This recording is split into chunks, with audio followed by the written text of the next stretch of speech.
পোস্ত খেতে আমরা সবাই ভালোবাসি, আর ডিমের যে কোনো রেসিপি খেতেও বেশ ভালো হয়। আজ আমি আপনাদের দারুণ স্বাদের ডিম পোস্ত বানানো দেখাবো। হাতে সময় কম থাকলে এইভাবে একবার ডিম পোস্তর রেসিপিটা বাড়িতে বানিয়ে দেখতে পারেন, আর অন্য কিছুর প্রয়োজনও পড়বে না, খেতে বেশ ভালো হয়। নমস্কার, আমি রুমি, আপনাদের সবাইকে আবারও একটা দারুণ স্বাদের রেসিপিতে স্বাগত। প্রথমে একটা বড় সাইজের মিক্সিং বোল নিয়েছিলাম, তার মধ্যে আমি বেশ কয়েকটা ডিম দিয়ে দিচ্ছি। তবে ডিমের পরিমাণটা আপনারা চাইলে কম করে দিতে পারেন। এখানে কিন্তু আমি একটু বেশি করে ডিম পোস্ত বানাচ্ছি, তবে আপনারা চাইলে কম করেও বানাতে পারেন। তাহলে পরিমাণটা সমস্ত কিছুর পরিমাণটা কম করে নিতে হবে। সমস্ত ডিমগুলো ভেঙে নিয়েছিলাম। এখন অল্প একটু লবণ দিয়ে দিলাম, আর খুব ভালো করে লবণটা ডিমগুলোর সঙ্গে মিশিয়ে নিতে হবে। প্রায় 2 মিনিট এইভাবে সমস্ত কিছু একসঙ্গে মিশিয়ে নিচ্ছি, যাতে খুব ভালো করে মিশে যায়। খুব ভালো করে মেশানো হয়ে গেছে, ডিমের মিশ্রণটা রেডি হয়ে গেছে। এবার ডিমের মিশ্রণটাকে এক সাইডে রেখে দেবো। প্রথমে ডিমটাকে ভেজে নেব। তার জন্য একটা কড়াইকে গ্যাসের ওভেনের ওপরে বসিয়ে দিয়েছি। কড়াইয়ের মধ্যে দিয়ে দিচ্ছি 2 চামচের মতন সর্ষের তেল। তেলটা খুব ভালো করে কড়াইয়ের চারিদিকে ছড়িয়ে নিতে হবে, আর ফ্লেমটা মিডিয়াম টু হাইতে রেখে খুব ভালো করে তেলটা গরম করে নিতে হবে।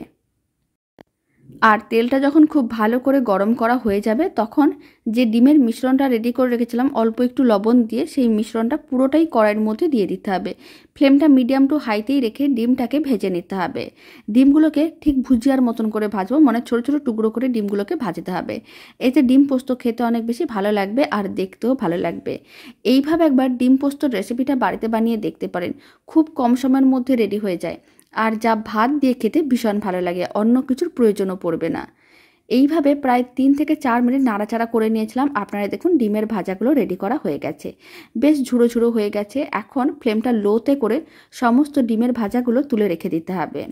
আর কড়াইয়ের মধ্যে দিয়ে দিতে হবে আরও 2 চামচের মতন সর্ষের তেল। যেহেতু আমি একটু বেশি পরিমাণ করে বানাচ্ছি, তাই তেলটা আমি একটু বেশিই দিলাম, তবে আপনারা চাইলে কম করেও তেল দিতে পারেন। এবার আমি এর মধ্যে দিয়ে দিচ্ছি 3টে কুচনো পেঁয়াজ। এবার কুচনো পেঁয়াজের মধ্যে দিয়ে দিচ্ছি 1/2 চামচের মতন লবণ, আর দিয়ে দিচ্ছি সামান্য পরিমাণ হলুদ গুঁড়ো, 4 চামচের 4 ভাগের 1 ভাগ হলুদ গুঁড়ো দিয়ে দিলাম।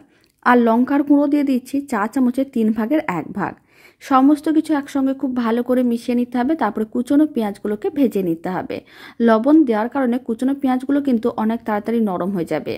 এখন 3 থেকে 4 মিনিট কুচনো পেঁয়াজগুলোকে মশলার সঙ্গে একটু ভেজে নিতে হবে, যাতে কুচনো পেঁয়াজগুলো একটু ভাজাও হয়ে যায়, তার সঙ্গে একটু নরমও হয়ে যায়। এদিকে একটা মিক্সির জার নিয়েছি। মিক্সির জারের মধ্যে দিয়ে দিলাম প্রায় 50 গ্রামের মতন পোস্ত। এবার আমি দিয়ে দিচ্ছি কিছুটা পরিমাণ জল। এবার খুব ভালো করে পোস্তগুলোকে পেস্ট করে নিতে হবে, মিশ্রণটা যেন একেবারেই মসৃণ হয়। আর এখানে আমি সর্ষের তেল দিয়ে পোস্ত বানাচ্ছি, কারণ সর্ষের তেল দিয়ে পোস্ত খেতে অনেক বেশি ভালো লাগে। খুব ভালো করে পেস্ট করে নিয়েছিলাম, পোস্ত বাটাটা একেবারেই রেডি।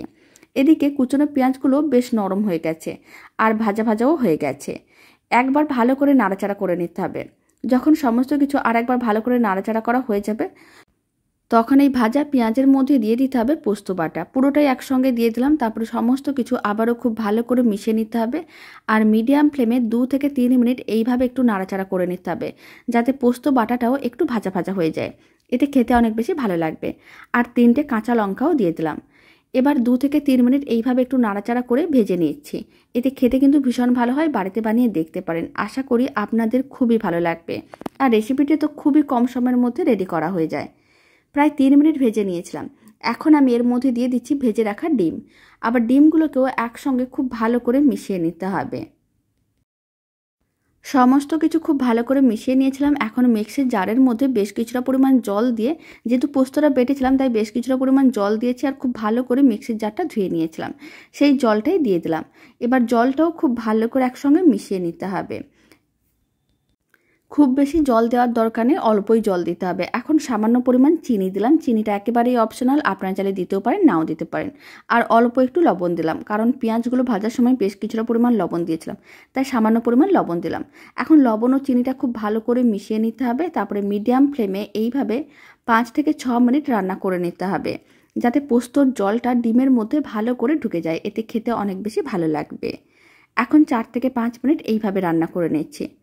প্রায় 5 মিনিট মিডিয়াম ফ্লেমে ডিম পোস্তটাকে এইভাবে রান্না করে নিয়েছিলাম। বেশ নরম হয়ে গেছে ডিমের টুকরোগুলো, তার বুঝে নিতে হবে ডিম পোস্তটা একেবারেই রেডি। এখন ফ্লেমটা অফ করে দিচ্ছি, আর একটা সার্ভিং বোলের মধ্যে ডিম পোস্তটা সার্ভ করে নিচ্ছি। দারুণ স্বাদের ডিম পোস্তর রেসিপিটা শেষ পর্যন্ত দেখার জন্য অসংখ্য ধন্যবাদ। আর এই ডিম পোস্তর রেসিপিটা ভালো লেগে থাকলে আপনারা যদি ফেসবুক থেকে রেসিপিটা দেখছেন পেজটিকে ফলো করে নেওয়ার অনুরোধ রইল। ইউটিউব থেকে দেখলে চ্যানেলটি সাবস্ক্রাইব করে নেওয়ার অনুরোধ রইল। পাশে থাকা বেল আইকনটি প্রেস করে নেবেন নতুন রেসিপির আপডেট সবার আগে পাওয়ার জন্য। আর বাড়িতে বানালে কমেন্ট বক্সে জানাতে একেবারেই ভুলবেন না খেয়ে কেমন লাগলো। তো চলুন ভিডিওটা আমি এখানে শেষ করছি। আপনারা সবাই ভালো থাকবেন, সুস্থ থাকবেন। আপনাদের সঙ্গে আবার নতুন রেসিপি নিয়ে দেখা হচ্ছে।